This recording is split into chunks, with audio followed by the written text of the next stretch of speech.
Assalamualaikum, nama saya Fariza Hakimi bin Zulkafli. Pengenalan tentang agama Islam.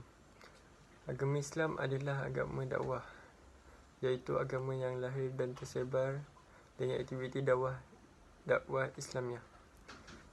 Sebuah aktiviti yang dilaksanakan oleh Rasulullah SAW dan diteruskan oleh pengikutnya sampai sekarang, hingga hari kiamat nanti. Bahkan aktiviti ini tidak akan pernah berhenti dan berakhir sampai hari akhir nanti. Perkara ini kerana dakwah merupakan cerminan keimanan seseorang Muslim yang dimanifestasikan dalam bentuk aktiviti, khususnya yang berkait rapat dalam hal ehwal kemasyarakatan. Matlamat dakwah ialah untuk membina dan membangun ummah, sekaligus membentuk suatu metod yang boleh mempengaruhi sikap, cara berfikir dan tindakan yang sesuai dengan panduan ilahi. Seterusnya, saya akan menerangkan tentang rukun Islam. Seperti yang semua ketahui, bahawa seorang Muslim mesti menghayati dan berpegang teguh kepada rukun Islam. Rukun Islam yang diaplikasikan dalam kehidupan boleh membawa kejayaan besar kepada individu dan masyarakat. Rukun Islam terdiri daripada 5 perkara. Yang pertama ialah mengucapkan 2 kalimah syahadah. Mengucap 2 kalimah syahadah bermaksud kesaksian terhadap 2 perkara. Yang pertama, hanya Allah Subhanahu Wa Taala sahajalah Tuhan yang wajib disembah dan ditaati. Kedua, mengakui setulusnya bahawa Muhammad SAW sebagai Nabi dan Rasul yang dibangkitkan Allah kepada kita. Syahadat juga merupakan pengucapan lidah yang melahirkan pengakuan hati dan keinginan jiwa terhadap ketuhanan dan keesaan Allah serta kebenaran Rasulnya Muhammad SAW sebagai utusan terakhir yang membawa rahmat kepada seluruh alam. Yang kedua, mendirikan solat. Solat adalah ibadah fardu yang wajib dilakukan oleh orang Islam 5 kali sehari. Solat 5 waktu ini juga dikenali sebagai solat fardu. Mendirikan solat ialah satu perintah yang diwajibkan setiap hari ke atas umat Islam yang akil dan baligh. Solat ialah perbuatan dan perkataan yang dimulai dengan niat dan diakhiri dengan salam. Ia wajib ditunaikan 5 waktu, iaitu Zuhur, Asar, Maghrib, Isya dan Subuh. Yang ketiga, berpuasa di bulan Ramadan. Berpuasa ialah menahan diri daripada melakukan sesuatu yang membatalkan puasa, bermula dari terbitnya fajar hingga terbenamnya matahari. Puasa boleh menuntut kita mencegah nafsu lahir dan batin daripada segala yang dilarang. Tujuan umat Islam disuruh berpuasa ialah puasa mampu mendidik manusia menjadi seorang yang lebih bertakwa. Yang keempat, mengeluarkan zakat. Zakat merupakan sejumlah harta tertentu yang diwajibkan oleh Allah Subhanahu Wa Taala diserahkan kepada orang yang berhak. Zakat bertujuan menjadi penggerak ekonomi bagi golongan yang tidak mampu supaya memainkan peranan dalam ekonomi. Zakat dapat mengeratkan tali persaudaraan antara golongan berada dengan golongan miskin. Yang terakhir, menunaikan haji. Setiap umat Islam yang cukup syaratnya wajib mengerjakan haji di Mekah. Haji ialah ibadat yang diperintahkan oleh Allah Subhanahu Wa Taala. Semasa haji, umat Islam menukar pakaian putih yang dipanggil ihram. Kaya atau miskin, hitam atau putih, semua berdiri sama rata. Ibadat haji hanya boleh dikerjakan di kota suci Mekah. Perayaan agama Islam. Perayaan utama Islam yang pertama ialah Hari Raya Aidilfitri yang disambut pada 1 Syawal menurut kalender Hijrah.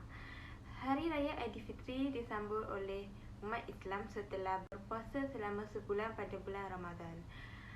Umat Islam perlu menunaikan solat Hari Raya Aidilfitri dan perlu membayar zakat. Perayaan kedua ialah Hari Raya Aidil Adha yang disambut pada 10 Zulhijjah.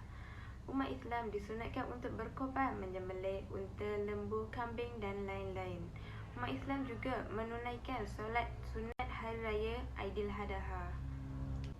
Namun begitu, terdapat perayaan-perayaan yang lain dalam Islam seperti Maulidur Rasul, Ashura, Nuzul Al-Quran, Isra' Mi'raj dan Mahal Hijrah. Assalamualaikum kepada Madam Syahidah. Saya Muhammad Ashraf Shah bin Ibrahim Shah dari Seksyen 36, nombor ID BJN 210210333. Dalam video refleksi ini, saya akan berkongsi tentang larangan yang telah ditetapkan dalam agama Islam. Agama Islam adalah sebuah agama yang sangat menjaga umat-umatnya. Larangan-larangan yang telah ditetapkan oleh Allah Subhanahu Wa Taala bukanlah bertujuan untuk menyusahkan kita, tetapi larangan-larangan tersebut adalah bertujuan untuk menjauhkan dan menyelamatkan kita daripada terjerumus dalam kemaksiatan yang boleh menyebabkan kita masuk ke dalam api neraka.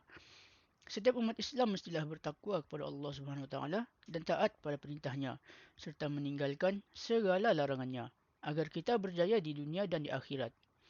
Hanya dua sahaja sumber ilmu yang patut digunakan setiap umat Islam, iaitu Al-Quran dan As-Sunnah wal Jamaah.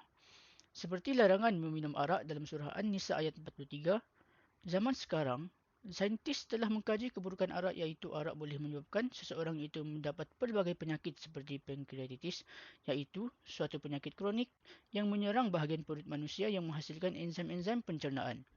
Statistik telah menunjukkan lebih 8 juta kes pankreatitis di peringkat global. Terbuktilah bahawa larangan minum arak yang telah ditetapkan oleh Allah Subhanahu Wa Taala mempunyai hikmah dan adalah untuk kebaikan kita semua. Sebagai contoh lain, larangan makan khinzir di dalam surah Al-Baqarah. Amalan memakan khinzir juga telah membuktikan bahawa daging khinzir tersebut dapat memberikan pelbagai penyakit seperti penyakit cacing gelang atau lebih dikenali sebagai askariasis. Penyakit ini sangat menggelikan dan bahaya kerana ia dapat menyerang bahagian usus dan perut yang menyebabkan proses perkumuhan menjadi tidak selesa dan sangat sakit. Ini juga adalah antara bukti-bukti bahawa larangan yang telah ditetapkan dalam Islam oleh Allah Subhanahu Wa Taala mempunyai banyak manfaat yang saintis zaman sekarang baru menjumpai kelebihannya. Oleh itu, kita mestilah sentiasa taat dan yakin dengan apa yang telah ditetapkan oleh Allah Subhanahu Wa Taala. Itu sahaja daripada saya. Assalamualaikum. Assalamualaikum, saya Ella Shakira. Saya akan membentangkan tajuk tentang pemakaian dalam Islam. Bagi umat Islam, pemakaian menutup aurat amatlah wajib untuk semua golongan umat Islam. Seterusnya, saya akan menerangkan cara menutup aurat bagi kaum lelaki. Yang pertama, lelaki haruslah tidak memakai pakaian yang ketat sehingga menampakkan bentuk tubuh badan. Yang kedua, lelaki juga haruslah pakai pakaian yang menutup pusat sehingga lutut.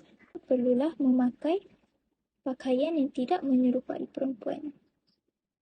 Seterusnya, pemakaian bagi kaum wanita. Bagi kaum wanita, mereka hendaklah pakai pakaian yang menutup seluruh tubuh badan kecuali muka dan juga telapak tangan. Seterusnya, pakaian yang longgar, tebal dan juga tidak menyerupai lelaki. Yang ketiga, mereka juga haruslah menutup pada pergelangan tangan. Yang ketiga, wanita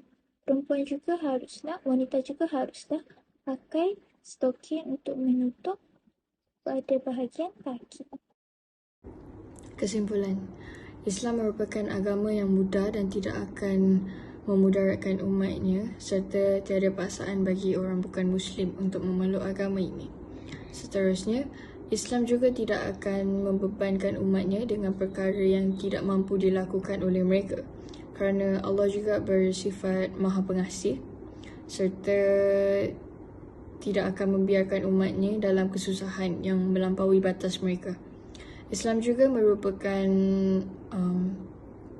agama yang benar. Seterusnya, ajaran agama Islam yang bersifat komprehensif dalam membahas tentang masalah-masalah manusia di dunia mahupun di akhirat di dalam Al-Quran dan hadis. Islam juga mengajar kita bagaimana untuk menggunakan Al-Quran dan hadis sebagai panduan hidup agar umatnya tidak sesat. Agama Islam juga merupakan agama yang sesuai dengan fitrah manusia, dan salah satu jalan untuk menyebarkan agama Islam adalah dengan berdakwah. Selain itu, kita boleh mengikuti cara Rasulullah berdakwah dengan menarik lebih ramai orang bukan Islam untuk memeluk agama Islam. Sekian, terima kasih.